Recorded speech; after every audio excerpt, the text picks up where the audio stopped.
नमस्कार. लक्षवेधीमध्ये आपल्या सगळ्यांचं स्वागत. मी प्रसाद काथे.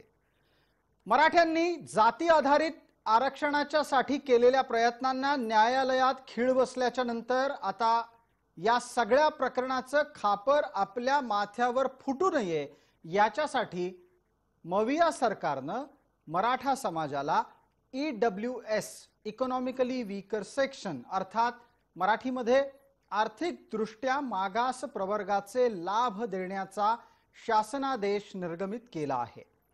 मराठ्यांची सगळी लढाई ही आधी ओबीसी मधलं आरक्षण द्या इथून सुरू झाली आणि ती पुढे सरकत सरकत जातीय आरक्षण स्वतंत्रपणे मिळालं पाहिजे, कारण समाज आर्थिक त्याचबरोबर शैक्षणिक दृष्ट्या मागास झालेला आहे या तर्कासह पुढे सरकत होते.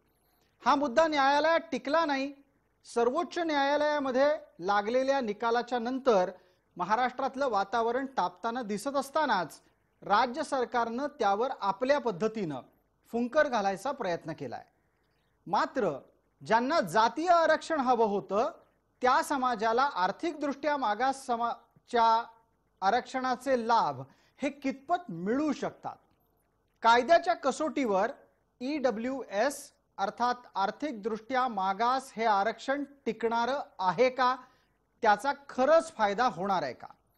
ज्या समाजाला 16% जातीच्या आधारित आरक्षण हवं होतं त्यांना देशभरात सध्या असलेल्या आर्थिक दृष्ट्या मागास गटाच्या 10% आरक्षणात कितपत हिस्सेदारी मिळवता येईल? दुसऱ्या बाजूला जो समाज मराठा नाही अशा मराठेतर समाजानं आजवर EWSचं मिळवलेलं आरक्षण हे आत्ता EWSच्या नव्या आरक्षण विषयक शासनादेशामुळे बाधित होईल का? एकूणात काय तर मराठ्यांना EWSचं आरक्षण तरी समाधानकारकरित्या मिळू शकणार आहे का? आणि आत्ता EWS द्यायचं आणि भविष्यात जातीसाठी आरक्षणासाठी संघर्ष करायचा हे कायदेशीर दृष्ट्या शक्य होणार आहे का? या आणि अशा विविध प्रकारच्या प्रश्नांसह आजची लक्षवेधीची चर्चा. प्रगत मराठे आर्थिक दृष्ट्या मागास ठरू शकणार आहेत का?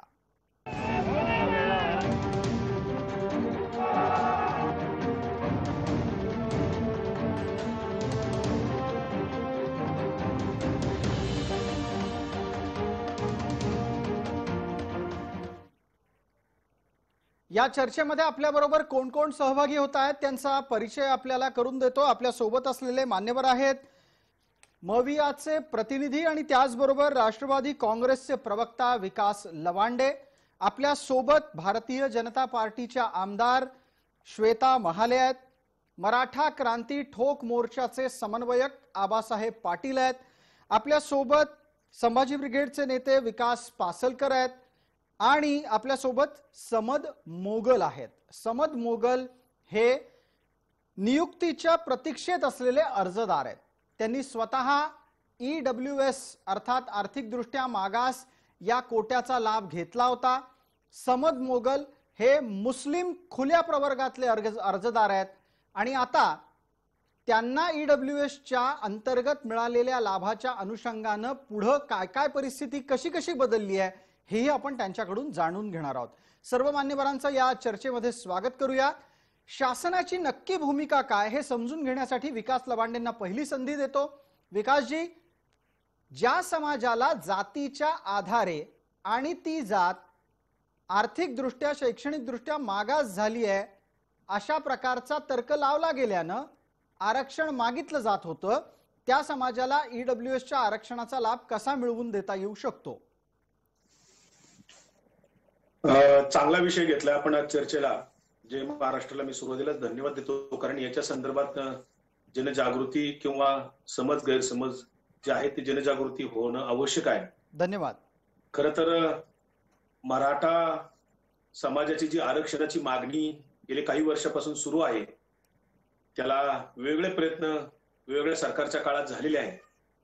त्याची राजकीय चर्चा करायची गरज नाही, कारण मुळातच मराठा आरक्षण असो किंवा ओबीसी आरक्षण असो या मुद्द्यावर सातत्याने ज्या कायदेशीर चर्चा व्हायला पाहिजेत त्या न होता राजकीय चर्चा जास्ती होत आहेत. हे खरं दुर्दैव आहे.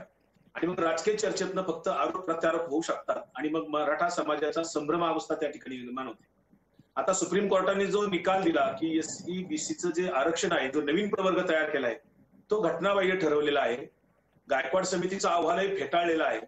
आणि मग अशा पार्श्वभूमीवर आता जे काही पुन्हा नव्याने प्रयत्न रिव्ह्यू पिटिशन करायचे असेल, जे काही प्रयत्न शासन पातळीवरून होणार आहेत ते होत राहतील एका बाजूला. परंतु तोपर्यंत आता मराठा समाजाला जी काय अस्वस्थता आहे किंवा त्यातला प्रश्न जो आहे मुळात मराठा समाजाचा, हा गरीब मराठ्यांचा प्रश्न आहे. आणि मराठा समाजामध्ये जी काय अस्वस्थता आहे ती विशेषतः गरिबी या प्रश्नामुळे अस्वस्थता झालेली आहे. आणि राज्यघटनेमध्ये गरिबीला आरक्षण नाहीये, सामाजिक आणि शैक्षणिक दृष्ट्या मागास प्रवर्गांना आरक्षण दिलं जातं, जातीला आरक्षण मिळत नाही. मग गरीबाचा जो काही विषय आहे तो प्रत्येक जातीत आहे कमी अधिक प्रमाणामध्ये. आरक्षण हा काय गरिबी निर्मूलनाचा कार्यक्रम नाहीये. आणि मग आरक्षणात आपण अर्थकारणात उत्तर शोधायच्या ऐवजी आरक्षणात गरिबीचं उत्तर शोधतोय, हे खरं दुर्दैव आहे. आणि मग आता जे काय गरीब मराठा आहेत, आता इथे जे चर्चेत बसलेले आहेत आपल्या, समजा आबासाहेब पाटील आहेत किंवा विकास पासलकर आहेत, ते माझे मित्र आहेत, यांना आरक्षणाचा लाभ मिळणार नाहीये किंवा मला मिळणार नाहीये. पण आमच्यातले जे कोणी गरीब मराठा असतील, दुर्बल घटक ज्याला आपण म्हणतो ईडब्ल्यूएस, यांना तहसीलदारकडनं दरवर्षी त्याचं प्रमाणपत्र घेतल्याच्या नंतर शैक्षणिक संस्था ज्या आहेत, मग महाविद्यालय असतील, इंजिनिअरिंग कॉलेज असतील, मेडिकल कॉलेज असतील, सगळ्या शिक्षण संस्थांमध्ये, गव्हर्नमेंट कॉलेजमध्ये सगळीकडे त्याचा शैक्षणिक दृष्ट्या आरक्षणाचा लाभ होऊ शकतो. ठीक आहे विकासजी, आपण हा मुद्दा मांडलात आणि त्याचा जो तर्क देता आहात तो तर्क मला केंद्राने दिलेल्या आर्थिकदृष्ट्या मागास या आरक्षणाच्या संदर्भातल्या निकषाशी सुद्धा पडताळून पाहायचा आहे. श्वेता महालेजी आपल्या सोबत आहेत, त्या संदर्भात बोलतील. श्वेताजी, माझा आवाज आपल्यापर्यंत नीट पोहोचतोय अशी अपेक्षा आहे आणि विकास लवांडेंनी मांडलेले तर्क पण आपल्यापर्यंत पोहोचले असतील अशी अपेक्षा आहे. आता मला एका गोष्टीचा खुलासा करा. केंद्र सरकारनं 10% ईडब्ल्यूएसचं आरक्षण दिलं. मराठ्यांच्यासाठी ईडब्ल्यूएसच्या आरक्षणाचे लाभ मिळणारा शासनादेश महाराष्ट्र सरकारनं काढला. आता केंद्राच्या ईडब्ल्यूएस मधल्या 10%मध्ये महाराष्ट्रातल्या किती मराठ्यांचा लाभ होऊ शकतो? जर विकास लवांडे असं सांगत असतील की गरीब मराठ्यांचा लाभ या आरक्षण भूमिकेतून त्यांना करून द्यायचा आहे, तर केंद्राचं 10% असताना महाराष्ट्राच्या ईडब्ल्यूएस लाभातून त्या ईडब्ल्यूएसचा लाभ वाढवला जाणार आहे का त्यातच ऍडजस्ट व्हावं लागणार आहे, त्यातच सामावून घेतलं जाणार आहे? नमस्कार. सर्वप्रथम तर मराठा समाज मागास असल्याचा मुद्दा सर्वोच्च न्यायालयाने फेटाळल्यानंतर मराठा समाजाला सन्माननीय पंतप्रधान नरेंद्रजी मोदी यांच्या केंद्र सरकारने लागू केलेले आर्थिक मागासांचे 10% आरक्षण मिळणे हे स्वाभाविकच होते. या संदर्भामध्ये राज्य सरकारने वेगळं अशी काही भूमिका किंवा वेगळं असं काही पॅकेज किंवा वेगळं असं काही विषय हा राज्य सरकारने जाहीर केलेला नाही. माझं तर स्पष्ट मत आहे, फडणवीस साहेबांच्या काळामध्ये फडणवीस साहेबांनी जे मराठा आरक्षण मराठा समाजाला महाराष्ट्रातल्या 30-40 वर्षाच्या लढ्यानंतर हायकोर्टामध्ये टिकवलं आणि दिलं, ते मराठा आरक्षण महाविकास आघाडीच्या सरकारने जाणीवपूर्वक सुप्रीम कोर्टामध्ये, कृपा करून राजकीय बोलू नका. आपण राजकीय चर्चा मलाही करता येते दादा. जी वस्तुस्थिती आहे ती मांडावी लागेल. राजकीय चर्चा मलाही करता येते. अजिबात आरोप प्रत्यारोप करू नका आणि चर्चेचं विषयांतर करू नका. जी वस्तुस्थिती आहे ती वस्तुस्थिती आपल्याला चर्चेमध्ये तुम्ही राजकीय चर्चा करणार असेल तर मला करता येते. दादा वस्तुस्थिती काय तिथं मांडावं लागेल ना आपल्याला. वस्तुस्थिती मी पण मांडू शकतो ना. राजकीय स्वरूपाने आरोप करू नका. हायकोर्टामध्ये काय झालं? हायकोर्टामध्ये मराठा आरक्षण टिकलं ना, आपण सर्वांनी पाहिलं ना. सगळ्या प्रश्नांची उत्तर माझ्याकडे आहेत. राजकीय चर्चा करून आरोप करू नका. मी आरोप तेच वकील होते, तीच गायकवाड समितीचा अहवाल होता, वकीलही तेच होते. कुठेही राज्य शासन कमी पडलेलं नाही. ती वस्तुस्थिती आपल्याला मांडावी लागेल. कुठेही राज्य शासन कमी पडलेलं नाही. जर काही कुठे खोटं बोलत असेल तर मग त्यावेळी तुम्ही माझा मुद्दा खोडून घ्या. मी काही खोटं बोलते का? नाही, राजकीय बोलू नका. माझी विनंती एवढीच आहे. एक मिनिट, या चर्चेत याच्यासाठी हस्तक्षेप करतोय कारण मुद्दे राजकीय आहेत का तथ्याधारी आहेत ते ठरवता येईल आपल्याला. विकास लवांडे, श्वेता महालेंनी एक मुद्दा मांडला. पंतप्रधान नरेंद्र मोदींच्या सरकारच्या कडून जे आर्थिक आरक्षण मिळालेलं आहे त्याचा लाभ मराठ्यांना होणारच आहे. मग आता राज्य सरकारनं वेगळं काय केलं हा त्यांचा प्रश्न आहे. तुम्हाला राजकीय चर्चा करायची नाहीये, ठीक आहे, आपण तुमचा अधिकार समजू शकतो, पण या तांत्रिक मुद्द्यावर तुम्ही मराठा समाजाचं मार्गदर्शन करा की जे मोदींनी दिलंय त्यापेक्षा वेगळं मवियानं काय दिलं. राजकीय चर्चा करून समाजाला काय मिळणार आहे? केंद्र सरकारने 10% आरक्षण दिलेलंच आहे, मग आज राज्य सरकार वेगळं काय देणार आहे ते आम्हाला ठीक आहे माहिती नाहीये. श्वेताजी, आज संपूर्ण- श्वेताजी त्याचं उत्तर घेतोय. महाले मॅडम आपण त्याचंच उत्तर घेतोय. विकास लवांडेंना संधी दिली आहे. विकासजी बोला. केंद्र सरकारने जे आरक्षण घोषित केलं ते राज्यामध्ये लागू करण्यासाठी, जसं मंडल आयोग केंद्र सरकारने ज्यावेळेस लागू केलं त्यावेळेस महाराष्ट्र हे पहिलं सरकार होतं पवार साहेबांच्या नेतृत्वाखाली की त्यांनी किती लागू केलं. राज्य सरकारचा स्वतंत्र GR काढावा लागतो, त्याच्यानुसार ते लागू होतं. केंद्राने निर्णय घेतला म्हणून इथं लागू होत नाही, लागू करण्यासाठी निर्णय घ्यावा लागतो इथे राज्य सरकार. ठीक आहे. अहो श्वेताजी हा तर्क आपल्याला का पटत गरज नाहीये? लागू केलं, श्वेताजी आपल्याला हा तर्क तुम्हाला का पटत आमदारांना नाहीये? मी सांगायची गरज नाही काही. दादा याच्यामध्ये राज्य सरकारने वेगळी अशी काय मदत केली आहे मराठा समाजाला? शासन निर्णय घेऊन जी तो काही लागू केला. मदत आहे, जी काही आर्थिक ते मदत आरक्षण केंद्र लागू सरकार आहे केलं. ना. अहो जी ते काही आर्थिक आरक्षण मदत लागू आहे केलं, ते लागू केंद्र- नव्हतं. केंद्र किती सरकार जणांना फायदा आहे. होता? तुम्ही सांगा ना राज्य सरकार काय देणार आहे? बार्टीच्या धर्तीवरती राज्य सरकार, आपण- राज्य शासनाच्या ज्या काही नोकऱ्या आहेत, राज्य शासनाचे जे काही संस्था आहेत त्याच्यामध्ये नोकऱ्या मिळणार आहेत, शिक्षणामध्ये प्रवेश मिळणार आहेत, ते काही केंद्र सरकारच्या अधिकारात नाहीयेत. अहो ते केंद्र सरकारचंच आहे ना. तुम्ही घोषणा नसते अहो केली तर राज्य मिळणारच सरकारच्या नसतं. नोकऱ्या केंद्र सरकारच्या अधिकारात येतात, काय बोलताय प्रसादजी? आता तुम्ही पण सांगा. दादा जे आरक्षण केंद्राने दिलेलं होतं ते तुम्हाला द्यावंच ते लागणार केंद्रीय होतं. नोकरीमध्ये लागू झालं. तुम्ही बरं. UPSC साठी लागू झालं. एकच मिनिट. भारतीय जनता पार्टी आणि मवियाच्या प्रतिनिधींच्या दोन्ही प्रवक्त्यांना, दोन्ही प्रतिनिधींना विनंती, 1 मिनिट थांबा. या मुद्द्यावरचा तांत्रिक मुद्दा लक्षात घेणं खूप गरजेचं आहे, कारण मराठा समाजामध्ये आर्थिक आणि जातीय आरक्षणाच्या निमित्तानं कसल्याही प्रकारचा संभ्रम राहू नये म्हणून आपण ही चर्चा पुढे नेतो आहोत. यापूर्वी सुद्धा EWSचा आदेश काढला गेला होता. आता EWSचा आदेश मराठ्यांच्यासाठी परत एकदा आलेला आहे. आबासाहेब पाटील, तुमच्या लेखी दोन्ही मधला फरक सांगा. आणि जो तर्क आता दिला जातोय, मवियाचे प्रतिनिधी आणि राष्ट्रवादीचे प्रवक्ता या नात्यानं विकास लबांडे सांगतायत केंद्राचं आरक्षण लागू करण्यासाठी शासनादेश काढावा लागतो, हा तर्क पटतोय का? आबासाहेब पाटील बोलतायत. 1 मिनिटाची पूर्ण वेळ आहे.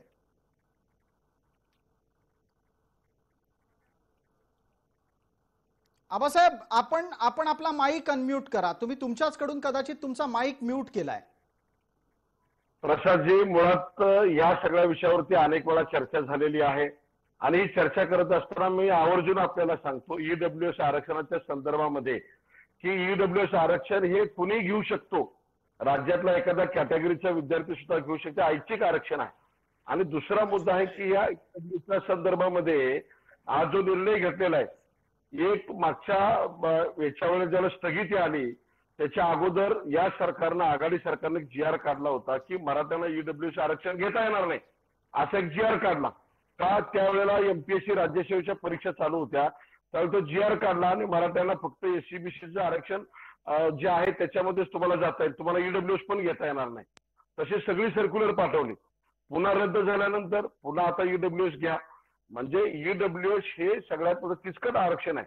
याच्यामध्ये ज्या नियम अटी आहेत त्याच्यामध्ये मराठा समाज येऊ शकत नाही. माझ्याकडे आता एक आबासाहेब, विकास लवांडेंचा एक तर्क तुमच्यापर्यंत पोहोचला असेल. विकास लवांडे सांगतायत केंद्राने EWS दिलं ते लागू करावं लागतं म्हणून आम्हाला हा आदेश काढावा लागला. हा मवियाचा तर्क पटतो का? मराठा समाजाला हा मान्य का? तुम्हाला काय वाटतं? बघा, याच्यावरती असं आहे की केंद्रानं EWS आरक्षण राज्याला दिलं, बरोबर, ते लागू करावं लागतं. केंद्र राज्यानं प्रयत्न करायचे असतात. हे आता ज्या पद्धतीने विकास लवांडे साहेब सांगतायत, तर लवांडे साहेब तुम्ही सुद्धा प्रक्रियेमध्ये, आपणही प्रक्रियेमध्ये आहे या सगळ्या. हे लागू फक्त मराठ्यांना विरोध का केला? मग का मराठ्यांना EWS आरक्षण मिळणार नाही हा GR त्यावेळेला का काढला? शासन सरकारनं का काढला? हा त्यावेळेला का काढला? तो दुसरा मुद्दा. एक मिनिट, माझं कंप्लीट होते, ऐकून घ्या. अगोदर आपण चर्चा करतोय की मुळात या आरक्षणाच्या संदर्भामध्ये मराठा समाज आग्रही आहे का? आज मराठा समाजामध्ये किती मोठा संभ्रम तयार आहे हो.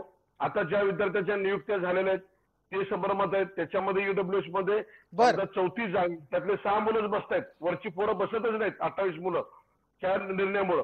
दुसरा, जे आता पुढे ज्यांनी परीक्षेला फॉर्म भरलेले आहेत त्याच्यामध्ये ती परिस्थिती उभा राहणार आहे. म्हणजे ना SC-BC मध्ये लाभ मिळत, ना EWS चा लाभ मिळत, ना खुल्या वर्गाचा लाभ मिळत. ही जी अवस्था मराठ्यांची झालेली आहे ह्याच्यावरती काय गांभीर्य आहे सरकारचं? काही ठीक नाही. आहे आबासाहेब आपला मुद्दा पोहोचला, त्याचं उत्तर आपण विकास लवांडेंकडून घेऊ. एकदा विकास पासलकरांनाही विचारूयात, ते ईडब्ल्यूएसचं आरक्षण मराठ्यांना देण्याच्या सरकारी भूमिकेचं समर्थन करतायत का? विकासजी, आपण फोनवरून आमच्या सोबत जोडलेले गेले आहात. माझा प्रश्न आपल्यापर्यंत नीट पोहोचला असेल, आपण आपलं उत्तर सुरू करावं. विकासजी, सध्याच्या परिस्थितीमध्ये केंद्र सरकारने दिलेलं आरक्षण हे राज्य सरकार लागू करतंय, म्हणजे सर्वोच्च न्यायालयामधली केस विरोधामध्ये गेल्यानंतर, मराठा आरक्षण संपुष्टात आल्यानंतर, न्यायमूर्ती गायकवाड आयोगाचा अहवाल हा रद्दबातल ठरवल्यानंतर आता राज्य सरकार समोर काही पर्याय नाहीये. त्यामुळं राज्य सरकार ईडब्ल्यूएसच्या आरक्षणाचा एक मलमपट्टी म्हणून साठी उपयोग करते, असं माझं जे निदर्शन आहे किंवा मला जे दिसतंय प्रथम दर्शनी, की राज्य सरकारच्या समोर आता, कारण राज्य सरकारला वेळोवेळी भेटून आम्ही हे सांगितलं होतं की 2185 विद्यार्थ्यांचा प्रश्न हा अत्यंत जटिल आहे.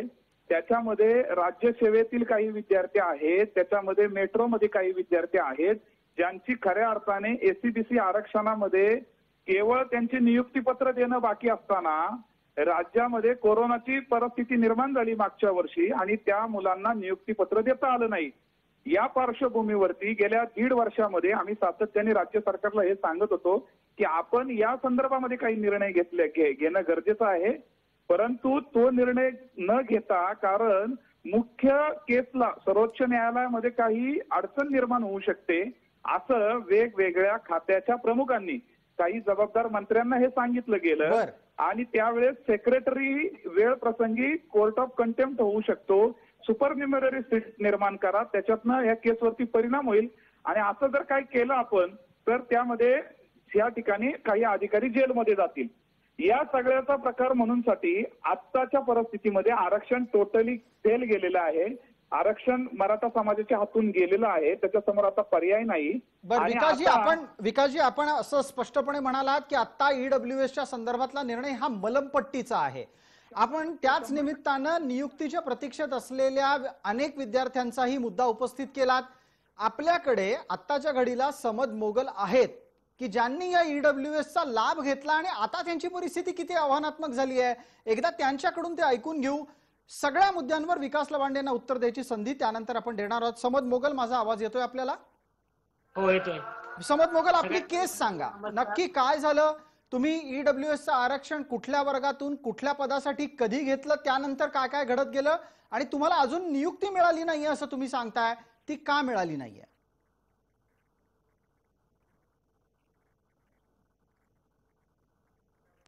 संदर्भात परीक्षा झाल्यानंतर आमचे डॉक्युमेंट्स फक्त नियुक्ती आदेश देणे बाकी होते. तर राज्य सरकारच्या वेळखाऊपणामुळे कोरोनाचं कारण दाखवत असताना आमच्यावर अन्याय होत आहे. 9/9च्या स्थगितीनंतर राज्य सरकारने सगळ्यांना नियुक्तीचे आदेश देण्यास काढले आणि त्याच्यानंतर 23 डिसेंबरचा GR काढला राज्य सरकारने. 23 डिसेंबरचा GR काढल्यानंतर आम्ही उच्च न्यायालय मुंबईमध्ये पिटिशन दाखल केलं आणि तिथे आम्ही दाद मागितली, आमच्यावर अन्याय होत आहे. तिथं दाद मागितली, आम्हाला स्टे आला ह्या भरतीवर, ही भरती प्रक्रिया थांबली.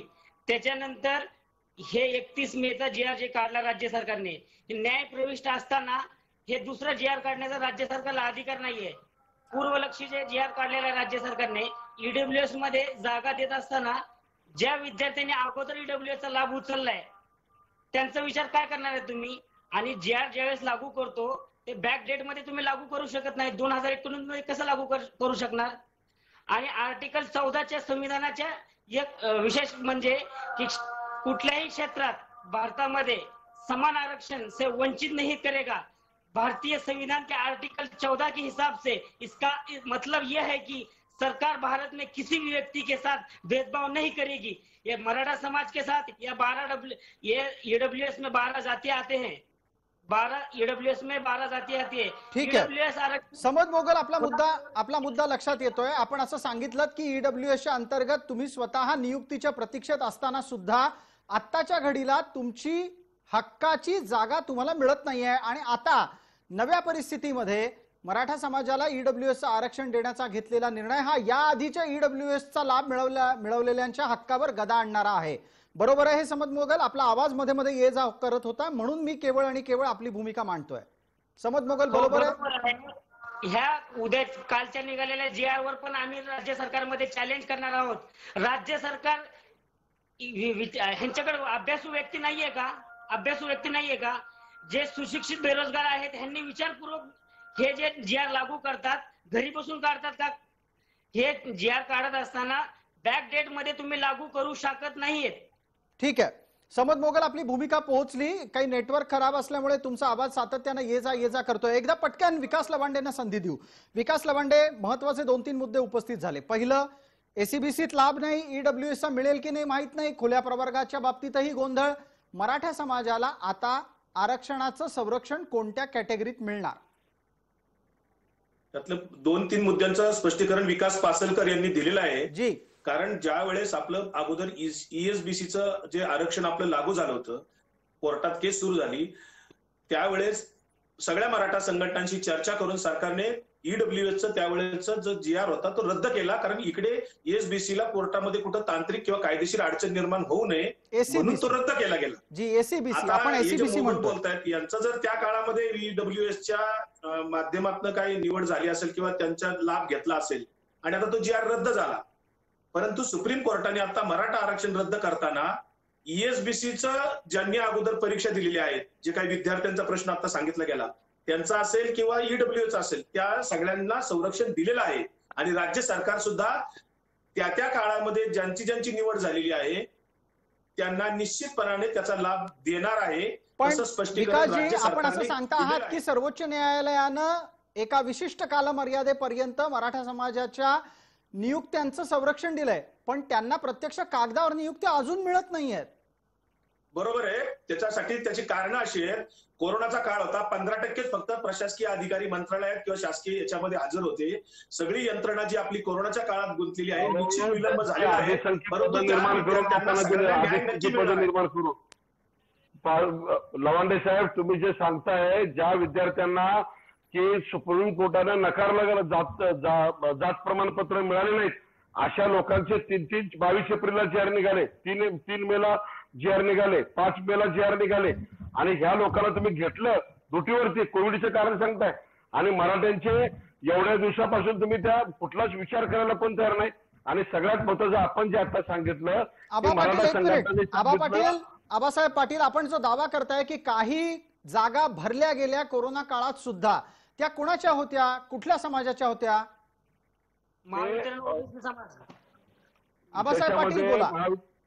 महावितरणमध्ये ओबीसीच्या जागा भरल्या, त्याच्या अनुसूचित जाती जमातीच्या कास्ट व्हॅलिडिटी नसलेले, ज्यांचे कास्ट जात प्रमाणपत्र अवैध केलं होतं, अशा लोकांना सुद्धा हे GR काढलेत. मी तुम्हाला GR पाठवू शकतो, आता माझ्याकडे आहेत.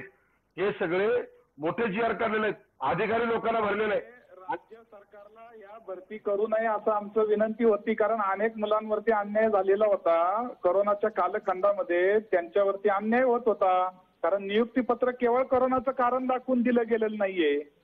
त्यामुळे इतरांना दिलं तुम्ही आणि आमच्या लोकांना दिलं नाही. आणि हे जे घुमजाव चाललंय, आता जे ईडब्ल्यूचा विषय सांगितला, की ईडब्ल्यूच्या संदर्भामध्ये तहसीलदार कार्यालयामध्ये कुठल्याही मराठा विद्यार्थ्याला तिथं त्या माई सेवा केंद्रामध्ये गेल्यानंतर सर्टिफिकेटच मिळत नाही. काल GR निघालाय. आज काल तू GR काढला, त्याच्या अगोदर पण GR काढला होता ना, त्याच्या अगोदर पण GR काढला होता. अगोदर विकास लवंडे, आपल्याला पटत नाहीये, विकास लवंडे, आपल्याला हे पटत नाहीये की कोरोना काळात एका वेगळ्या वर्गाच्या नियुक्त्या झाल्या आणि मराठ्यांच्या नियुक्त्या नाही झाल्या? कृपा करून. हो बरोबर, आम्ही दिशाभूल करतो, तुम्ही दिशा देताय समाजाला. तुम्ही जे सांगताय ते दिशाभूल जाताय. ईडब्ल्यूएसचा GR काल निघाला, तसे कोण गेलं रात्री अहो ईडब्ल्यूएसचा GR अहो MPSCच्या ज्या वेळेला परीक्षा होत होत्या त्यावेळेला विषयाचं स्पष्टीकरण वेगळं करा. तुम्ही सगळ्या विषयाचा गुंडाळी करताय. विकास लवांडे, एक मिनिट. विकास लवांडे, आपण इथे दोघांची मतं ऐकली असतील. आपल्यासोबत आबासाहेब पाटील आहेत, विकास पासलकर आहेत. त्यांनी हे सांगितलं की महावितरण मधली भरती करू नका, कारण त्या निमित्तानं इतर समाजाच्या आणि त्यात सुद्धा खास करून मराठा समाजाच्या भरतीवर अन्याय होतो. मग महावितरण मधली भरती करताना कोरोना काळ नव्हता का, असा प्रश्न आहे त्यांचा. ती भरती गेले 2 वर्ष रखडलेली होती. तिथं काही त्याही संघटनांच्या त्याही मुलांच्या निवडी झाल्या, तर त्यांनाही नियुक्तीची अपेक्षा होती, त्यांचेही काही प्रश्न होते. असं शासनाला काय कुणी सांगितलं करू नका म्हणून असं नाही करताय. ठीक आहे, श्वेता महालेंना विचारूया. श्वेता महाले, नियुक्त्यांमध्ये अपपर भाव आहे का, समाजाच्या बाबतीत भेदभाव आहे का? भूमिका घेता येईल. श्वेता महाले बोलतात. श्वेताजी, माझा आवाज पोचलाय? नाही, मला आवाज नाही जी, पोहोचलाय तुमचा. श्वेता महाले, मी आपल्याला प्रश्न असा विचारला. शासक अर्थात मवियाचे प्रतिनिधी म्हणून विकास लवांडे सांगतात ईडब्ल्यूएस मधल्या मराठ्यांच्या भरत्या सर्वोच्च न्यायालयाच्या संरक्षणानंतरही अद्याप झालेल्या नाहीत, कारण कोरोना काळ आहे. प्रतिवाद काय झाला तोही आपण ऐकलात. मराठेतर समाजाच्या भरती ईडब्ल्यूएसच्या कोरोना काळ असताना पण झाल्या, मग मराठ्यांच्या का झाल्या नसतील? सरळ हे स्पष्ट दिसत आहे, ज्या पद्धतीने महाविकास आघाडी सरकारने मराठ्यांचं आरक्षण घालवलं, त्याच पद्धतीने ज्या नियुक्त्या ईडब्ल्यूएस मधनं होत तुमचं टेकलं का नाही? गायकवाड समितीचा अहवाल का फेटाळला कोर्टाने ते सांगा. अहो, हायकोर्टाने मान्य गायकवाड समितीचा अहवाल का फेटाळला सुप्रीम कोर्टाने ते सांगा. हायकोर्टामध्ये मान्य झालं ना, हायकोर्टामध्ये टिकलं. सुप्रीम कोर्टाने का फेटाळलं ते सांगा. सुप्रीम कोर्टामध्ये तुम्ही अयशस्वी ठरले. गायकवाड समितीचा अहवाल का फेटाळला तेवढं सांगा. राज्य सरकार कमी पडलं ना, राज्य सरकारची इच्छा वकील तेच होते. वकील तेच होते, उलट आणखी ज्यादा वकील लावले होते. वकील हजर नव्हते. कुठं कमी पडलं राज्य सरकार ते सांगा. गायकवाड समितीचा अहवाल सुप्रीम कोर्टाने अमान्य केलेला आहे, फेटाळलेला आहे. का फेटाळला ते सांगा. जो अहवाल गेला तो निवडणुकीच्या तोंडावर मराठ्यांना आरक्षण दिलं, त्याची चर्चा विधिमंडळात झाली नाही. गायकवाड समितीचा अहवाल विधिमंडळाच्या पटलावर ठेवला नाही. अहो विकास लवांडे, विकासजी, विधिमंडळात चर्चा झाली नाही असं आपण कसं म्हणू शकता? त्यावेळेला तर ही भूमिका घेतली जात होती की सगळे एकमतानं याच्या पाठीशी आहेत म्हणून चर्चा करायची नाही. विकासजी, गायकवाड समितीचा अहवाल विधिमंडळात ठेवला गेला नाही, त्याच्यात त्रुटी दुरुस्त झाल्या असत्या. अहो पण हे सगळं आज का आठवतंय आपल्याला? मग सुप्रीम कोर्टाने फेटाळलं ना. त्या मुद्द्यावर सांगितलं फुलप्रूफ आहे. तुम्ही कमी पडलात. त्यावेळेस फडणवीस साहेब सांगत होते आम्ही दिलेलं आरक्षण फुलप्रूफ आहे. फुलप्रूफच आहे. फुलप्रूफ होतं तर सुप्रीम कोर्टात का फेटाळला तो गायकवाड समितीचा अहवाल? गायकवाड समितीचा अहवाल का फेटाळला एका मुद्द्याचं उत्तर द्या. ठीक आहे, एक मिनिट. आपण दोघेही राजकीय प्रतिनिधी कृपया थांबा. विकास पासलकरांना आपल्याला एक सल्ला द्यायचा आहे, त्यांचं मतप्रदर्शन ऐकूयात. वेळेची मर्यादा पण आहे आपल्याला. विकास पासलकर. नाही, आता जे विकास लवांडे जी माझे मित्र आणि आमदार श्वेताताई महाले हे जे दोघं प्रतिवाद करतायत, मुळामध्ये हा जर विषय जर घेतला आरक्षणाचा तर यामध्ये केंद्र सरकार सुद्धा जबाबदार आहे. राज्य सरकार आणि केंद्र सरकारच्या राजकारणामध्ये मराठा आरक्षणाचा बळी गेलेला आहे.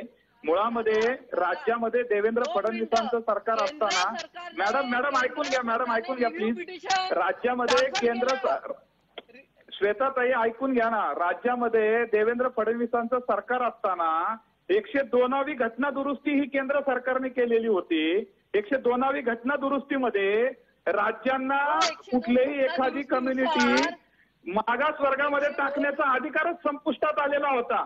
आणि अधिकार संपुष्टात आलेला असताना पूर्णपणे गोल करून केंद्र सरकारकडे किंवा हायकोर्टमध्ये किंवा गायकवाड समितीचा अहवाल सुप्रीम कोर्टमध्ये गेला. न्यायालय पातळीवरती योग्य दिशा राहिली. सर्वोच्च न्यायालयामध्ये मात्र हा अहवाल उडाला गायकवाड समितीचा. केंद्र सरकारने रिव्ह्यू काही केंद्र सरकार सुद्धा याला तितकंच दोषी आहे. तुम्ही राज्य सरकार जेवढं दोषी आहे तेवढं केंद्र सरकार सुद्धा दोषी आहे. कारण केंद्र सरकारला वेळोवेळी मराठा समाजाने आणि विशेषतः मराठा समाजातील अनेक संस्थांनी पार्टी व्हायला सांगितलेलं होतं. चर्चा आहे. एक मिनिट. काय विकासजी, एकच मिनिट थांबा. काय झालंय, श्वेता महालेंचं नेटवर्क खराब असल्यामुळे त्यांचा आवाज सारखा ये जा करतोय. लोकांना असं वाटेल की आम्ही त्यांना संधी देत नाही आहोत.